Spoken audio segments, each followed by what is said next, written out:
100 रोटी वाला ससुराल। सुनो जी, मुझे तो शीतल की बड़ी फिक्र रहती है।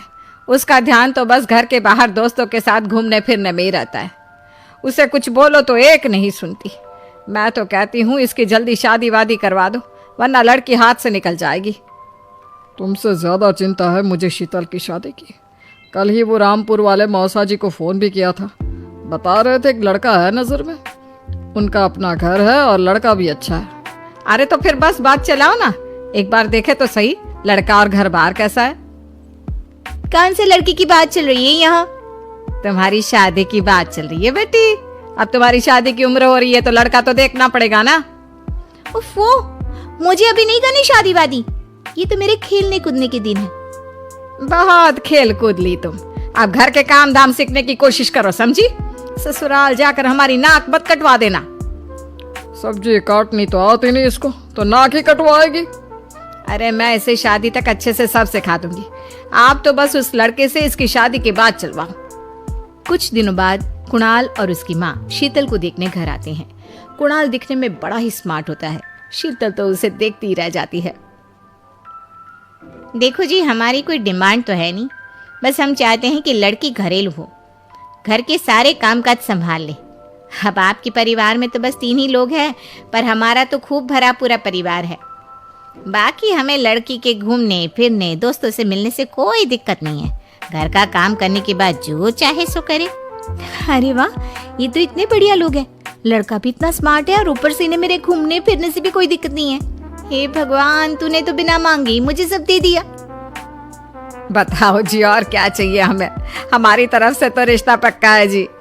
बस फिर तो हंसी खुशी शीतल और कुणाल की शादी हो जाती है। शीतल मन ही मन बड़ी खुश होती है और उसी खुशी के साथ वो अपने ससुराल में कदम रखती है। आओ बहू, तुम्हारा अपने ससुराल में स्वागत है। ये मिलो अपने परिवार से। ये तुम्हारे ससुर जी, तुम्हारी ननद सुनीता और गीता, सुनीता के पति राजेश और उनके 2 बच्चे राजू और चिंटू। ये ना हमारे साथ यहीं रहते हैं। ये तुम्हारी दादी सास है और बाकी लोग अभी बाहर गए हुए हैं। इतने सारे लोग, ये सब यहीं रहते हैं इस घर में? अरे अभी तो मेरे देवर देवरानी और उनके 3 बच्चे यहाँ नहीं है। उसके मायके में भी शादी थी ना, तो बस वहीं गई है। कल तक आ जाएंगे। हे भगवान, ये घर है या धर्मशाला? ये सब एक साथ इस घर में कैसे रहते हैं? मुझे तो पता ही नहीं था इनका इतना बड़ा परिवार है। अब समझी कि कोई डिमांड क्यों नहीं की इन्होंने। ये सब चाल चले मेरे साथ। अरे बहू, खड़े खड़े क्या सोच रही हो? चलो अपने कमरे में जाकर आराम करो। जी माँ जी। अगले दिन शीतल का ससुराल में पहला दिन होता है। शीतल रसोई में जाकर सबके लिए खीर बनाने लगती है। तभी उसकी ननद सुनीता आती है। अरे वाह भाभी, आज क्या बना रही हो? बस दीदी, आज वो पहली रसोई है ना, तो खीर बना रही थी। अरे भाभी, ये खीर वीर रहने दो। घर में 4 लोगों को शुगर है और कुछ लोग मीठा ही नहीं खाते। आप ना सीधा खाना ही बना दो। क्या फ़र्क पड़ता है मीठा बने या नमकीन? बस बहू के हाथ की पहली रसोई होनी चाहिए ना। जी दीदी, तो फिर मैं खाना ही बना देती हूँ। आप बता दो खाने में क्या बनेगा? बस सिंपल सी कोई सब्जी बना दो, जैसे आलू गोभी या आलू मटर, और उसके साथ रोटियां सेक दो। हमारे परिवार में अब तुम्हें मिलाकर पूरे 20 लोग हो गए हैं। 15 बड़े और 5 बच्चे। बड़ों की 6 और बच्चों की 2 के हिसाब से रोटी बना देना।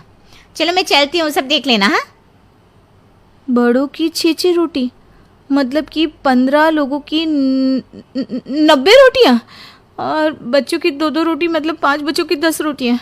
90 और 10 मतलब कुल मिलाकर 100 रोटियाँ। हाय, मैं तो मर गई। 100 रोटी अकेले कैसे बनाऊंगी? माँ, ये तुमने मेरी शादी कहाँ कर दी? शादी से पहले तो मैंने कभी 4 रोटी से ज़्यादा नहीं बनाई। शीतल एक बड़ी सी परात में 100 लोगों के हिसाब से आटा निकालती है और उसे गूंथना शुरू करती है। आटा गूंथते गूंथते शीतल के पसीने छूट जाते हैं। उसके बाद बारी आती है रोटी बनाने की। शीतल एक एक करके रोटी बनाना शुरू करती है और 10 रोटी बनाते ही अपनी कमर पकड़ लेती है। हाय, मैं मर गई। मेरी कमर टूट गई खड़े खड़े, और ऊपर से इतनी गर्मी। मैं 100 रोटियाँ कैसे बनाऊंगी? अरे भाभी, सब बाहर रोटियों का इंतजार कर रहे हैं। ज़रा जल्दी जल्दी रोटी सेक दो। सब